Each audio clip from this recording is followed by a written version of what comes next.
Second अपन लोग आपकी allied law जो सेकंड बुक है उसमें थर्ड चैप्टर स्टार्ट करेंगे आज, जिसका नाम है फेमा।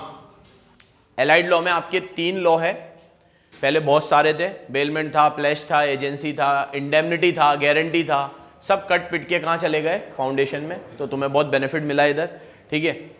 और अब बस एक नुकसान ये हुआ कि वो जो बेलमेंट, प्लेज, एजेंसी वगैरह थे वो तुमने उधर भी नहीं पढ़े, फाउंडेशन में भी, इधर भी नहीं पढ़े, बहुत तुम लोग बिना वो सब ज्ञान लिए ही सीए बनोगे अब, ठीक है।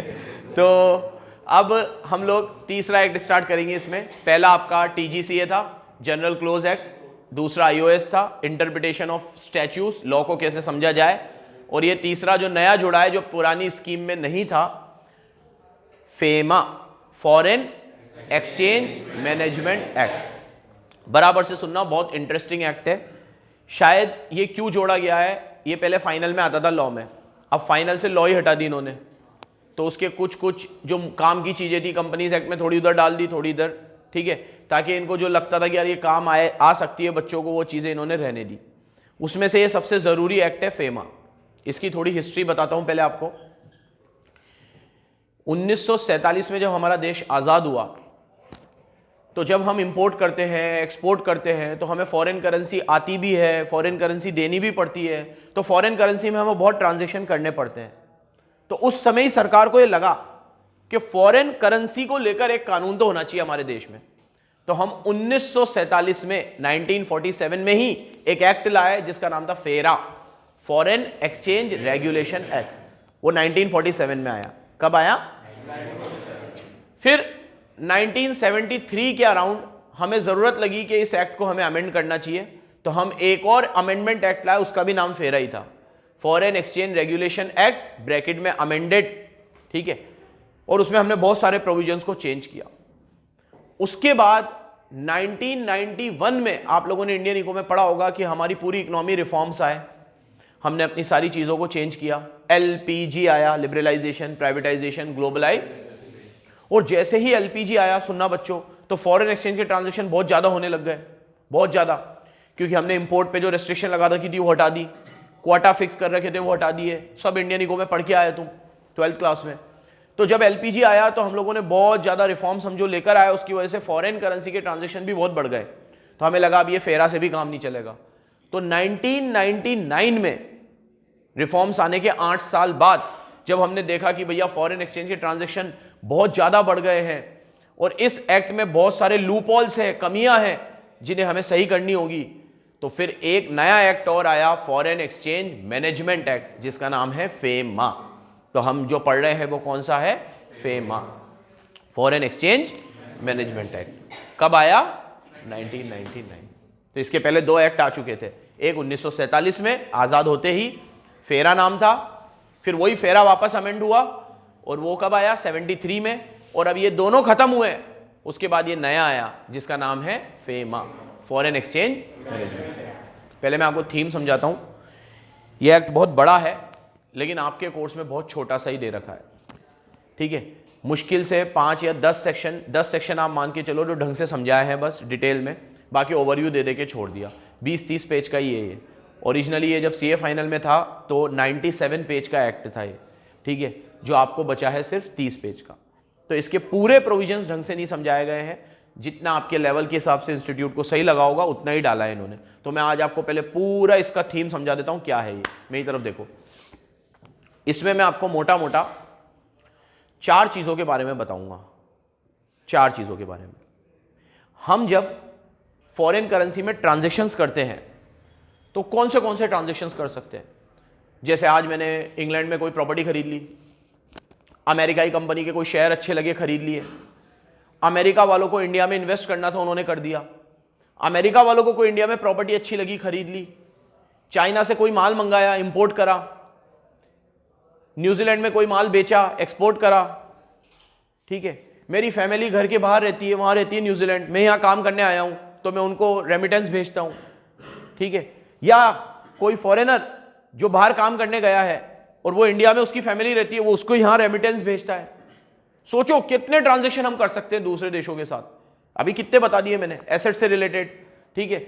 हम वहां एसेट खरीदे, वो यहां एसेट खरीदे, रेमिटेंस से रिलेटेड हम वहां रेमिटेंस भेजे, वो यहां रेमिटेंस भेजे, इंपोर्ट से रिलेटेड, एक्सपोर्ट से related, there are an number of transactions जो हम फॉरेन करेंसी में कर सकते हैं, बहुत सारे हैं। इन्होंने वो सारे ट्रांजैक्शन को दो हिस्सों में बांट दिया, current account transactions and capital account transaction. बोलो,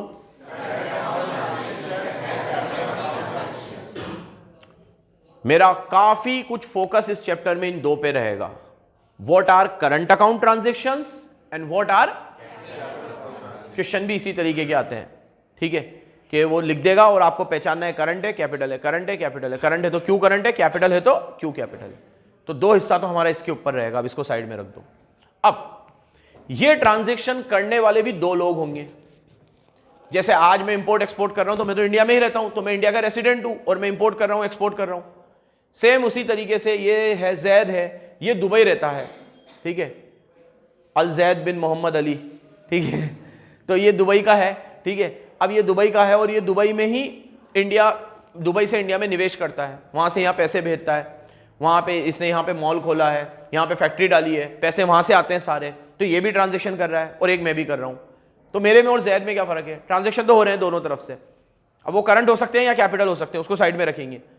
ट्रांजेक्शन करने वाले भी दो लोग हो सकते हैं, एक मैं एक जैद, मैं इंडिया में रहता हूं, जैद इंडिया के बाहर रहता है, तो मुझे बोलेंगे पर्सन रेसिडेंट इन इंडिया। क्या बोलेंगे, प्यार से PRII, क्या PRII, ठीक है। और जैद को बोलेंगे पर्सन रेसिडेंट आउटसाइड इंडिया, क्या बोलेंगे PROI, क्या PROI। तो इन चार पिलर्स पे ये चैप्टर टिका हुआ है। ट्रांजैक्शन कितने तरह के होते हैं, दो। करंट, करने वाले कौन होंगे, दो। कौन कौन, person resident in India, person resident outside India. फिर बोलो, ट्रांजैक्शन करने वाले कितने लोग होंगे, दो। और ट्रांजैक्शन कितने तरह के होंगे, दो। ये चार पिलर्स है फेमा के। ये हम लोग डिटेल में, हमारा 50% चैप्टर इन चार चीजों पे चलेगा। पहले तो ये पढ़ाऊंगा करंट अकाउंट ट्रांजैक्शन होते क्या है, कैपिटल अकाउंट ट्रांजैक्शन होते क्या है, करने वाला कौन है, PRI है कि PROI है। अब PRI करंट अकाउंट ट्रांजैक्शन कर रहा है तो कितने फॉरेन एक्सचेंज अलाउड है, इतना अलाउड है सर, और इसके ऊपर परमिशन लेनी पड़ेगी, इसके नीचे परमिशन नहीं लेनी पड़ेगी। सर कैपिटल अकाउंट ट्रांजैक्शन है, इतने हैं, परमिशन लेनी पड़ेगी, इतने हैं, परमिशन नहीं लेनी पड़ेगी। फिर उसमें भी डिपेंड करेगा करने वाला PRI है कि PROI है। PRI है तो परमिशन लेनी पड़ेगी, PROI है तो नहीं लेनी पड़ेगी, PROI है तो लेनी पड़ेगी, PRI है तो नहीं लेनी पड़ेगी। इसीलिए 50% चैप्टर इसी के ऊपर इर्द गिर्द घूमेगा। ये चैप्टर की नॉलेज तुम्हें इसलिए भी होनी चाहिए कि हम जब बिजनेस में होते हैं, हम बिजनेस में नहीं भी होते हैं, तो आप एक बहुत डिग्निफाइड प्रोफेशन से जुड़े हो। जब आप CA बन जाओगे तो फॉरेन एक्सचेंज के ट्रांजैक्शन आप सब करोगे, गारंटी दे रहा हूं। बाहर घूमने फिरने जाना है तो करोगे, बच्चों को पढ़ाने भेजना है तो करोगे, किसी और वजह से करोगे, लेकिन ये गारंटेड है करोगे ही करोगे। या बिजनेस की वजह से करोगे, आपके कोई क्लाइंट अब्रॉड है, उनसे आपका डॉलर आएगा जाएगा, ठीक है। और ये सब नहीं भी होगा, सर इतनी बड़ी बात कर रहे हो आप, तो इतना लंबा नहीं भी पहुंचेंगे, तो एक आध फॉरेन ट्रिप साल में होगी आपकी, उस समय तो आपको करेंसी चाहिए ही होगी। तो हमें एक एलिमेंट्री नॉलेज होना बहुत जरूरी है कि कितना फॉरेन एक्सचेंज हम अपनी जेब में रख सकते हैं। बच्चों को ये लगता है कि अगर आज मेरी जेब में $5 पड़ा हुआ है तो वो इंडिया का लीगल टेंडर नहीं है, तो ऐसा नहीं कि कोई पुलिस पकड़ के ले जाए, साले डॉलर लगता है जेब में, ठीक है चल, तो मैं उसे बोल सकता हूं भाई इतने तो रख सकता हूं मैं, इतने तो अलाउड है। तो ये चैप्टर हमें ये सब कुछ सिखा देगा कि करंट अकाउंट ट्रांजैक्शन क्या है, कैपिटल अकाउंट ट्रांजैक्शन क्या है, PRI का क्या मतलब है, PROI का क्या मतलब है, और कितने ट्रांजैक्शंस अलाउड है बिना RBI की परमिशन के, और कितने ट्रांजैक्शन में RBI का परमिशन लेना पड़ेगा, कितना फॉरेन एक्सचेंज में अपनी जेब में रख सकता हूं, कितना फॉरेन एक्सचेंज फ्रीली में लेके घूम सकता हूं, कितना नहीं घूम सकता। इस तरह के सभी सवालों के जवाब हमें इस चैप्टर में मिलेंगे। थीम समझ में आई तुम्हें? ये चैप्टर किस और आगे बढ़ेगा। शुरू करते हैं। फेमा, पहले ये नीट, ठीक है, ये तो आना नहीं है, क्यों लाए हम फेमा, ठीक है, ग्लोबलाइजेशन आया, फ्री ट्रेड हुआ, इंपोर्ट करते हैं, एक्सपोर्ट करते हैं, रेमिटेंस भेजते हैं, बाहर घूमने जाते हैं, बाहर पढ़ने जाते हैं, बाहर से लोग यहाँ आते हैं, देयर आर, क्या बोला था मैंने, एन नंबर ऑफ ट्रांजेक्शंस जिसकी वजह से हमें फॉरेन एक्सचेंज रखना या देना पड़ता है। तो उन फॉरेन एक्सचेंज ट्रांजेक्शंस की पूरी एक एक्ट होनी बहुत जरूरी है जो हमें बताए कि कितने फॉरेन एक्सचेंज ट्रांजेक्शन हम कर सकते हैं, कितने अलाउड है और कितने अलाउड, इसलिए ये एक्ट लाया गया। तो इसको तो तुम मत पढ़ना। फिर ये एक्ट, ये देखो, ये हमें बताएगा कितने परमिसिबल ट्रांजेक्शन है, कितना इन्वेस्टमेंट कर सकते हैं, कितना रिक्वायरमेंट है, एक्सपोर्ट से कितना भेज सकते हैं, कितना इंपोर्ट कर सकते हैं। इन सब चीजों की वजह से एक्ट आया गया है। ठीक है, ये एक्ट का एक इंट्रो है। हमेशा बोला है आपको कि प्रिलिमिनरी डेफिनेशन हमेशा सेक्शन 1-2 में होती है। डेफिनेशन क्या होती है, बाकी रेगुलेशन के बारे में 3 से 9 है, ऑथोराइज पर्सन 10 to 12 है, फिर कॉन्ट्रावेंशन पेनल्टी और ये सब है। ठीक है, लेकिन ये पूरा एक्ट आपको एप्लीकेबल नहीं है। आपको ऑथोराइज पर्सन के बारे में कुछ भी नहीं बताया जाएगा, पेनल्टीज के बारे में कुछ भी नहीं बताया जाएगा। ईडी इस एक्ट की देन है। इसका नाम सुना होगा तुमने न्यूज में, डायरेक्टरेट ऑफ एनफोर्समेंट। तुमने देखा होगा आज इसके यहां ईडी की रेट पड़ी, आज इस नेता के यहां ईडी की रेट पड़ी, तो वो ईडी ये होता है, डायरेक्टरेट ऑफ एनफोर्समेंट। ईडी बोलते हैं प्यार से इसे, डीई नहीं बोलते, ईडी बोलते हैं, directorate of enforcement. Full form इसका ये है, लेकिन ये पहला एब्रीविएशन आपने ऐसा देखा है कि जो ईडी बोलने में आता है, इन्फोर्समेंट डायरेक्टरेट, और पूरा नाम है डायरेक्टरेट ऑफ एनफोर्समेंट। तो ये जो ईडी वीडी के छापे वापे पड़ते हैं वो ईडी इसी की देन है। तो ईडी के बारे में थोड़ा बताया जाएगा और ऊपर ये पूरा मैनेजमेंट रेगुलेशन पूरा बताया जाएगा। ऑथोराइज पर्सन एक बहुत इंपॉर्टेंट चीज है, लेकिन मुझे नहीं समझ आया कि ये कोर्स में क्यों नहीं है। यही खत्म कर देगा ये तुम्हें और नीचे बस ईडी बता देगा। ऑथोराइज पर्सन के बारे में मैं तुम्हें थोड़ा बहुत जरूर बताऊंगा, सिर्फ डेफिनेशन दे रखी है इसमें। चलो आने दो, साथ में ही सीधे ही चलते हैं। ये हो गया, यहां से ये एक्ट शुरू होता है। तो सबसे पहले इस एक्ट के प्रियम्बल में क्या लिखा हुआ है। मैंने अभी आपको आईओएस पढ़ाया और उसमें बोला था किसी भी एक्ट को पढ़ना हो तो हमेशा पहले उसका प्रियम्बल पढ़ो। प्रियम्बल पढ़ के उस एक्ट के बारे में आपको अच्छी खासी नॉलेज हो जाएगी। Preamble define nature, scope and object of act. क्या? Nature, scope. कोई भी कानून क्यों लाया गया है उसे समझना है, उसके नेचर को समझना है, उसके स्कोप को, उसके ऑब्जेक्ट को समझना है कि ये कानून किन पे एप्लीकेबल है, किन पे नहीं है।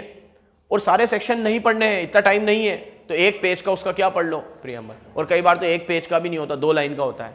तो इसका प्रियम्बल क्या कहता है, this act aim to consolidate and amend the law related to foreign exchange. ये एक्ट क्यों लाया गया कि जो भी एक्ट पहले चल रहे थे फेरा, उसको अमेंड करे और उसे कंसोलिडेट कर दे।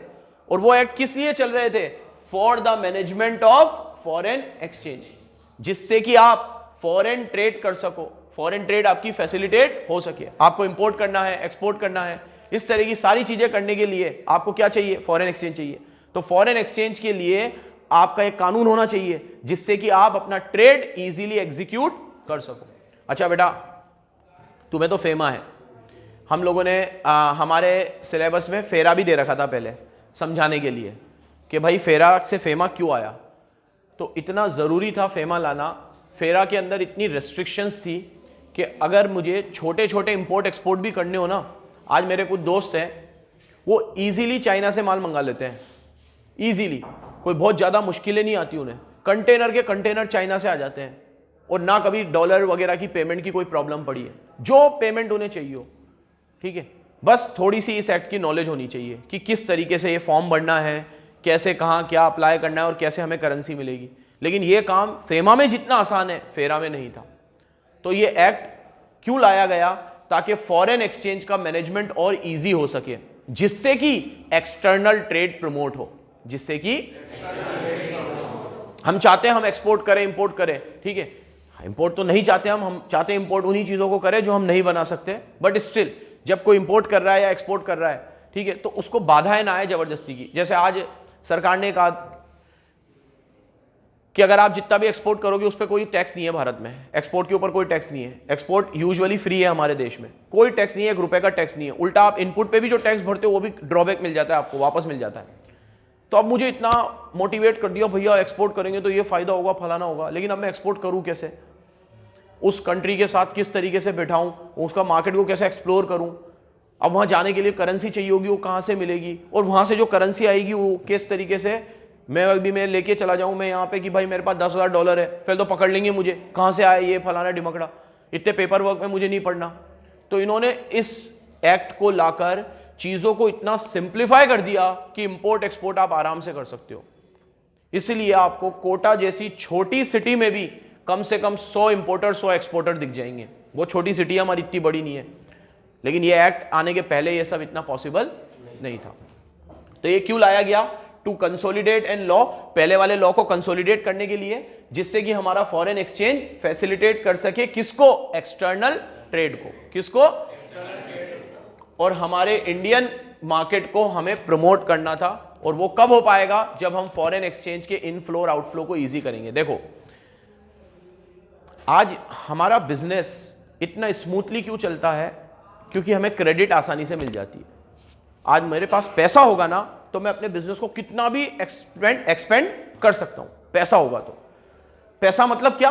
Indian currency. ठीक है, तो अगर मेरे पास इंडियन करेंसी अच्छी मात्रा में होगी, अच्छी इंडियन करेंसी है, तो मैं आराम से अपने बिजनेस को एक्सप्लोर कर सकता हूं। और नहीं भी है तो मैं बैंक से लोन ले सकता हूं। ये सारी फैसिलिटी है। अब यही चीज मुझे बाहर के मार्केट में करनी हो तो वो कब कर पाऊंगा? जब फॉरेन एक्सचेंज होगा। तो उसके लिए कानून होने की जरूरत थी। तो ये कानून क्यों लाया गया? एक तो एक्सटर्नल ट्रेड प्रमोट हो, एक हमारा इंडियन मार्केट बाहर भी क्या करे? एक्सप्लोर कर सके हम। और उसके लिए फॉरेन एक्सचेंज का लॉ होने की बहुत नीड थी। इसीलिए इसका नाम चेंज करके रेगुलेशन से मैनेजमेंट कर दिया गया। पहले क्या नाम था इसका? Foreign exchange. अब क्या कर दिया गया? रेगुलेशन हटा के क्या कर दिया गया? जहां रेगुलेशन वर्ड आएगा ना बच्चों, वहां आएंगे रूल्स एंड रेगुलेशंस। ये करो, ये मत करो, नहीं ये नहीं कर सकते। ये नाम क्या कर दिया गया? मैनेजमेंट। कि भैया हम रेस्ट्रिक्शन लगाने के लिए नहीं है, और हमने तो ये एक्ट क्यों बनाया है? ताकि आप अलग अलग मार्केट में एक्सप्लोर कर सको। ठीक है, और आपको मैं कल डेटा लाके बताऊंगा कि 99 में ये एक्ट आया, इसके आने के पहले कितना इंपोर्ट एक्सपोर्ट होता था और इसके आने के बाद कितना होता है। स्पेशली एक्सपोर्ट की बात करेंगे। इंपोर्ट तो हमेशा से ही होता है, आज भी हो ही रहा है, ज़्यादा ही होता है हमेशा। आप लोगों ने 12th में पढ़ा होगा, हमारा बीओपी हमेशा नेगेटिव जाता है। हमेशा इंपोर्ट ज़्यादा होते हैं और एक्सपोर्ट, हमारा ट्रेड बैलेंस हमेशा नेगेटिव जाता है। लेकिन एक्सपोर्ट की बात अपन लोग करेंगे कि 1999 में ये एक्ट आया, 2000 में एप्लीकेबल हुआ था पूरे इंडिया में। उसके बाद से कितना तेजी से एक्सपोर्ट बढ़ा है वो तो छोड़ो, चलो एक्सपोर्ट को साइड में रखो। फॉरेन ट्रैवलिंग कितनी बड़ी है। एक जमाने में अमेरिका जाना, 7 समुंदर पार जाओगे अमेरिका। ठीक है, अभी इतना आसान हो गया है। ठीक है, डॉलर मिलना इतना आसान हो गया है। ठीक है, अभी हम लोगों को अभी दुबई जाना था, तो हमें किसी ने कहा कि भाई अगर अपन इंडियन रुपी को दुबई की करेंसी में कन्वर्ट कराएंगे तो उससे ज़्यादा फायदा हमें होगा कि हम रुपी को डॉलर में पहले कन्वर्ट करा लें और डॉलर से फिर हम द्रम खरीदें, तो हमें ज़्यादा फायदा होगा। ठीक है, वहाँ द्रम चलते हैं, तो हमें डॉलर चाहिए थे। हमने कुछ स्पेशली 2-3 फॉर्म भरे हर पर्सन के अलग अलग, और इजीली मुझे यहीं के बैंक से डॉलर मिल गए और वाकई में बहुत फायदा हुआ। वो डॉलर को हम वहाँ लेकर गए, डॉलर को हमने एक्सचेंज कराया और द्रम मिल गए। लेकिन ये सब चीज़ों की जानकारी होनी चाहिए। ठीक है, हमें पता ही नहीं होता ऐसे कोई कानून है, कुछ है। हमें ये लगता है कि डॉलर मिलना और फॉरेन करेंसी मिलना बहुत मुश्किल काम होगा। इस एक्ट ने उसे बहुत आसान कर दिया। इसीलिए इसका नाम भी फिर बोलूंगा, क्या है? रेगुलेशन नहीं है, मैनेजमेंट है। यह एक्ट लाया गया फॉरेन एक्सचेंज को और अच्छा करने के लिए। यह एक्ट प्रमोट करता है कि आप फॉरेन एक्सचेंज के ट्रांजैक्शंस करो, लेकिन इस एक्ट के एम्बिट में जहां अलाउ है वहां। ठीक है, एक्सटेंड पूरे इंडिया पे एप्लीकेबल है। अब अपन सीधे आ जाते हैं इसके डेफिनेशन वाले पार्ट पे। किस पे आ जाते हैं? 1 में क्या पढ़ा? प्रियम्बल। 2 में एक्सटेंड पूरे इंडिया में एप्लीकेबल है, कोई भी ऐसी जगह नहीं है जहां ये एप्लीकेबल ना हो। और अब डेफिनेशंस पढ़ रहे हैं। डेफिनेशन सुनो बच्चों, 4 डेफिनेशन पे बहुत फोकस रहेगा मेरा। करंट अकाउंट क्या है, कैपिटल अकाउंट क्या है, पीआरआई का मतलब क्या है, पीआरओआई का मतलब क्या है, person resident in India, person resident, और एक ऑथोराइज पर्सन। लेकिन ऑथोराइज पर्सन की सिर्फ डेफिनेशन दे रखी है, नीचे कुछ भी इसके बारे में डिटेल में नहीं दे रखा, तो थोड़ा सा सुन लेते हैं अपन। देखो,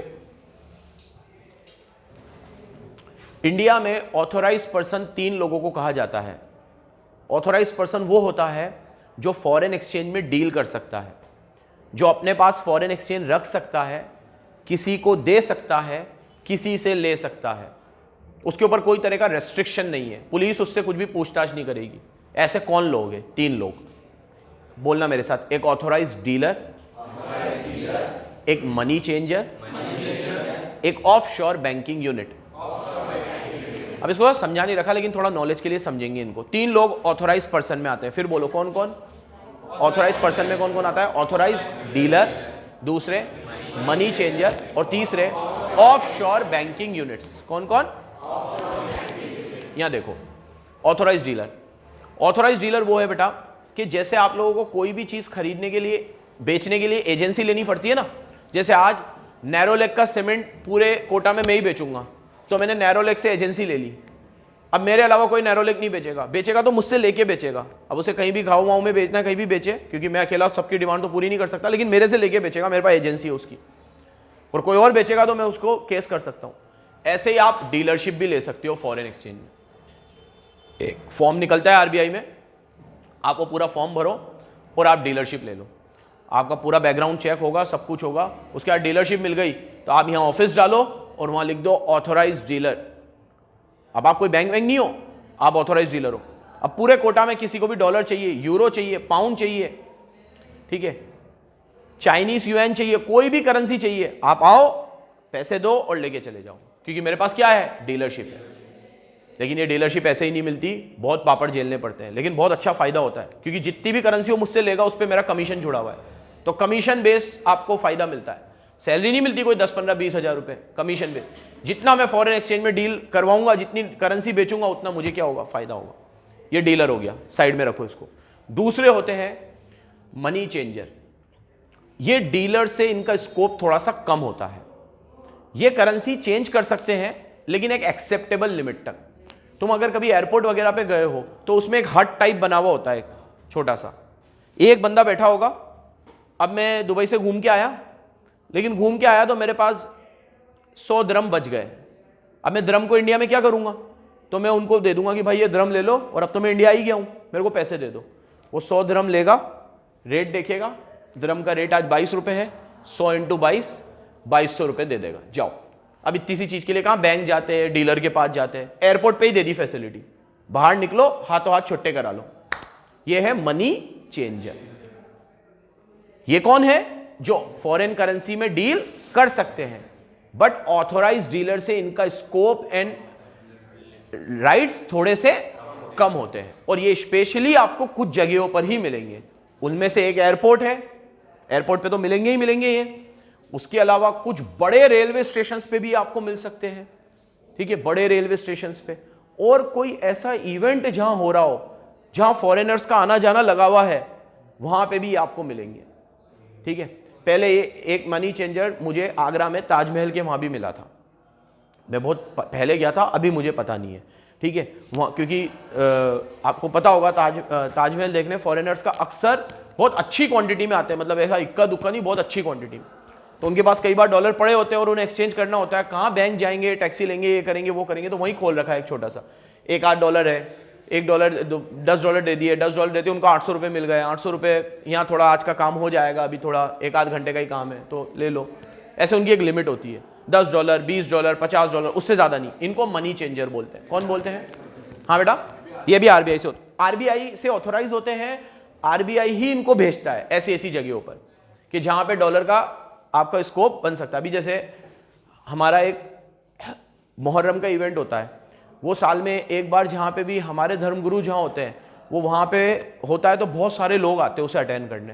तो अभी 3-4 साल पहले वो इवेंट इंदौर में हुआ था, तो उसमें कुछ 2 लाख पब्लिक आई थी, जिसमें 50,000 फॉरेनर्स भी थे। उसमें अमेरिका से भी लोग थे, अफ्रीका से भी थे, और वो बहुत बड़ा इवेंट होता है। तो वहाँ पे भी मैंने अलग अलग छोटी छोटी जगहों पे मनी चेंजर्स देखे थे, ठीक है। कि यहाँ पे एक छोटा सा चाय का दुकान है और यहाँ एक मनी चेंजर है, ठीक है, और वो लोग इजीली वो एक्सचेंज वगैरह कर पा रहे थे। तो वो जो इंदौर में जो मैनेजमेंट कर रही थी टीम, उन्होंने इसका भी ध्यान रखा था कि 50,000 फॉरेनर्स आएंगे तो हम मनी चेंजर लगवा दें। तो उन्होंने एप्लीकेशन वगैरह भरी होगी और अलग अलग जगहों पे मनी चेंजर्स बैठे हुए थे, जिससे उनको बिल्कुल भी दिक्कत नहीं आई फॉरेनर्स को कि उन्हें डॉलर देने थे, रुपया ले लिया, डॉलर यूरो दिया, पाउंड दिया। तो ये मिलते हैं आपको हर जगह पे, ठीक है। लेकिन इसके लिए जो भी, जैसे अभी मैंने कहा कि वो एक रिलीजियस इवेंट था तो उनको देखना पड़ा, लेकिन एयरपोर्ट वगैरह पे तो सबके लिए है, तो वहाँ खुद आरबीआई ध्यान रखती है कि एयरपोर्ट पे लगवा दे, ताजमहल के वहाँ लगवा दे। ऐसी कुछ ऐसी जगह जहाँ फॉरेनर्स का आना जाना लगा रहेगा, तो वहाँ पे अपन लोग क्या लगवा दें? Money changer. तो कौन, क्या पढ़ा रहा हूं मैं तुम्हें, हु इज ऑथोराइज पर्सन। कितने पढ़ा दिए, 2। एक ऑथोराइज डीलर, दूसरा, तीसरे तो बैंक, ऑफशोर बैंकिंग यूनिट। इन सबसे हटके बैंक के पास तो आपको मिल ही जाएगा, यहाँ ICICI बैंक है, यहाँ HDFC बैंक है, किसी भी बैंक में आप जाओ, फॉर्म वॉर्म भरो, डॉलर लेने हो डॉलर लो, यूरो लेने हो यूरो लो, पाउंड लेने हो पाउंड लो। अगर जेन्युइन रीजन होगा ज्यादा पूछताछ नहीं होंगी, कुछ बड़ी क्वांटिटी में होगा तो पूछताछ होगी, फिर ही आपको करेंसी दी जाएगी। पढ़ो, कौन होते हैं ऑथोराइज पर्सन, लर्न हो जाना चाहिए बच्चों। मींस ऑथोराइज डीलर और any other person for the time being जिसको ऑथोराइज किया गया है RBI द्वारा। अभी इन 3 के अलावा और कोई नहीं है, तो अभी ये 3 ही याद रखने हमें, ठीक है। अब कैपिटल अकाउंट ट्रांजैक्शन क्या है, आ गया, शुरू हो गया कैपिटल अकाउंट ट्रांजैक्शन। फिर क्या पढ़ाएगा, करंट अकाउंट ट्रांजैक्शन। फिर क्या पढ़ाएगा, PRI। फिर क्या पढ़ाएगा, PROI। जैसे ये डेफिनेशन पढ़ लेंगे, इसको साइड में रख देंगे, और फिर ये चैप्टर शुरू होगा कि करंट अकाउंट ट्रांजैक्शन में क्या अलाउड है, क्या अलाउड, कैपिटल अकाउंट में क्या अलाउड है, क्या अलाउड, कौन से ट्रांजैक्शन PRI कर सकता है, कौन से PROI कर सकता है, कौन से PROI कर सकता है, कौन से नहीं कर सकता, और चैप्टर समाप्त हो जाएगा। तो पूरा इसी के ऊपर घूमेगा। पढ़ो अब, कैपिटल अकाउंट ट्रांजैक्शन क्या है। मेरी तरफ देखो, इंडिया में जो रेसिडेंट है, इंडिया में जो रेसिडेंट है, उनकी इंडिया के बाहर कोई भी संपत्ति है, एसेट है, या कोई लाइबिलिटी है, और कोई ट्रांजैक्शन करने से वो एसेट ऊपर जा रही है, नीचे आ रही है, लाइबिलिटी ऊपर जा रही है, नीचे आ रही है, मतलब वो एसेट या लाइबिलिटी अफेक्ट हो रही है वो ट्रांजैक्शन करने की वजह से, तो वो ट्रांजैक्शन कैपिटल अकाउंट ट्रांजैक्शन है। एक बार फिर देखना, इंडिया का रेसिडेंट है, person resident in India, PRI है, और इसकी एसेट्स और लाइबिलिटी है कहां, आउटसाइड इंडिया। कहां है, बराबर सुनना बच्चों, यही तो समझना है मेन कि क्या होते हैं कैपिटल अकाउंट ट्रांजैक्शन। क्या पढ़ा रहा हूं मैं तुम्हें, व्हाट इज, ये रेसिडेंट इन इंडिया है, इसकी एसेट और लाइबिलिटी है आउटसाइड इंडिया। अब इसने कोई ट्रांजैक्शन किया और मैं कंफ्यूज हूं, ये ट्रांजैक्शन को करंट मानूं कि कैपिटल मानूं, क्योंकि 2 ही है। There are an number of transactions, बस उसको इकट्ठा करके ग्रुप करके कितने में कर दिया है, 2 में, या तो वो या फिर अब मैंने कोई ट्रांजैक्शन किया, अब मुझे देखना है ये करंट है कि कैपिटल है। तो अगर ये ट्रांजैक्शन मेरी एसेट और लायबिलिटी को अफेक्ट कर रहा है तो वो क्या है, अदरवाइज करंट है। अदरवाइज अगर वो एसेट और लायबिलिटी को अफेक्ट कर रहा है, जैसे मैंने इंग्लैंड में प्रॉपर्टी खरीदी, एसेट बढ़ जाएगी मेरी, कैपिटल है। मैंने इंग्लैंड की गवर्नमेंट से लोन ले रखा था या इंग्लैंड के बैंक से लोन ले रखा था, चुका दिया, लायबिलिटी कम हो जाएगी, कैपिटल है। मैंने अमेरिका की गवर्नमेंट से कोई लोन लिया, लायबिलिटी बढ़ जाएगी, कैपिटल है। मैंने रशिया में एक प्रॉपर्टी खरीदी, एसेट बढ़ जाएगी। मैंने मैकडोनल्ड के शेयर्स खरीदे, इन्वेस्ट किया, एसेट बढ़ जाएगी, क्या है। तो जिससे भी मेरी एसेट बढ़ रही है, कम हो रही है, बढ़ रही है, कम हो रही है, लायबिलिटी बढ़ रही है, कम हो रही है, तो वो क्या है, कैपिटल अकाउंट ट्रांजैक्शन। इतना क्लियर होगा तो ही आगे बढ़ूंगा। सबको क्लियर है बेटा, क्लियर है तुझे, पक्का। क्या होते हैं कैपिटल अकाउंट ट्रांजैक्शंस, किसकी किसकी, PRI की, किसकी, और कौन सी वाली एसेट और लायबिलिटी, आधा मत बोलना, सब बिगड़ जाएगा आधा बोलते ही, आउटसाइड इंडिया। ठीक है, बालक ने, ये बालक है, यहीं का है ये मुर्तजा, ठीक है, इसने ताजमहल खरीद लिया, कौन सा ट्रांजैक्शन है, ठीक है। ये नवलीन ने BCC की बिल्डिंग खरीद ली पूरी, कौन सा ट्रांजैक्शन है, कैपिटल नहीं है ये, करंट भी नहीं है ये। पढ़ाया मैंने तुम्हें अभी करंट, पटेल क्यों बन रहे हो फिर, ठीक है। हाँ सिद्धार्थ, तेरा कल फाउंडेशन का रिजल्ट आया, तेरे पिताजी ने गोवा में एक विला गिफ्ट किया तुझे पूरा, क्या है ये, गिफ्ट है। एसेट बढ़ रही है ना तुम्हारी, गोवा में विला मिला तुम्हें, लेकिन ये आउटसाइड इंडिया नहीं है। अब अगर इसके पिताजी ने इसको आईफिल टावर गिफ्ट कर दिया, वो बच्चों वाला, तो भी वो क्या है, नॉर्मल, मतलब वो नहीं है, कैपिटल अकाउंट तो नहीं है। अब करंट है कि नहीं वो मैं बताऊंगा तुम्हें कि करंट क्या होता है, अभी नहीं बताया, तो ये मत बोलो ये करंट भी नहीं है, ये बोलो ये कैपिटल तो नहीं है, क्योंकि ये एसेट और लायबिलिटी कहां नहीं है। इस डेफिनेशन का एक पहलू भी मिस किया, सब गड़बड़ हो जाएगी, सत्यानाश हो जाएगा। ठीक है, तीनों चीज याद रखनी है। खरीदने वाला कौन हो, चीज क्या हो कहां पर, तो वो क्या है, एकदम क्लियर है। और थोड़े चीज पूछता हूं, बालक, एबी डिविलियर्स ने साउथ अफ्रीका में एक बंगलो खरीदा, हाँ तो क्या है, वो पीआरआई है ही नहीं। एबी डिविलियर्स कहां के हैं, साउथ अफ्रीका के ही हैं, और खरीद भी कहां रहे हैं। अब अर्चिता एक बात बताओ, एबी डिविलियर्स ने वेस्ट इंडीज में कोई प्रॉपर्टी खरीदी, अब कैपिटल अकाउंट है कि नहीं है, अभी भी नहीं है, क्यों, वो बंदा इंडिया का नहीं है ना। अब वो आलम जहान में कहीं भी कुछ खरीदे उससे हमें मतलब नहीं है, वो बंदा इंडिया का। तीनों चीज फिर बोलूंगा एक साथ पूरी होनी चाहिए। खरीदने वाला कहां का हो, खरीदी क्या हो, कहां पर, तो वो ट्रांजैक्शन। इसका एक सेकंड पार्ट और है, फिर तुम उतार लेना, सेकंड पार्ट और है। अब PROI, खरीदने वाला इंडिया के बाहर हो, खरीद रहा है इनसाइड इंडिया, इंडिया के अंदर। ओ जंगलियो, खोल तो ये, चलो हाँ भाई, तो PROI। अब खरीदने वाला कौन है, इंडिया के बाहर का, खरीद कर रहा है, क्या मतलब अफेक्ट कर रहा है किसको, कोई भी ऐसा ट्रांजैक्शन कर रहा है, क्या कर रहा है, ट्रांजैक्शन जो क्या कर रहा है बच्चों, अफेक्ट कर रहा है किसको, एसेट और लायबिलिटी को, कहां, इंडिया में, लेकिन करने वाला कौन है, तो वो भी ट्रांजैक्शन क्या कहलाएगा, वो भी कैपिटल अकाउंट ट्रांजैक्शन है। फॉर एग्जांपल हमारा एबी डिविलियर्स हर साल इंडिया आता है IPL खेलने, ठीक है, उसको लग रहा है यार यहाँ पे भी अपन बेंगलोर के साथ जुड़े हुए ही हैं, बेंगलोर में घर वर ले लेते हैं, तो उन्होंने एक विला ले लिया बेंगलोर में, तो क्या ये उनकी एसेट को बढ़ाएगा, वो बंदा कहां का है, इंडिया के बाहर का, एसेट कहां है, इंडिया में, तो वो ट्रांजैक्शन क्या होगा, वो ट्रांजैक्शन क्या होगा, PROI, person resident outside India ने क्या खरीदा है, इंडिया में। अब तो डिविलियर्स अगर अफ्रीका में खरीदे मतलब नहीं, वेस्ट इंडीज में खरीदे मतलब नहीं, इंडिया में खरीदे मतलब। शब्बीर अगर दिल्ली में कुछ खरीदे मतलब नहीं, मुंबई में कुछ खरीदे मतलब नहीं, अमेरिका में खरीदे मतलब है।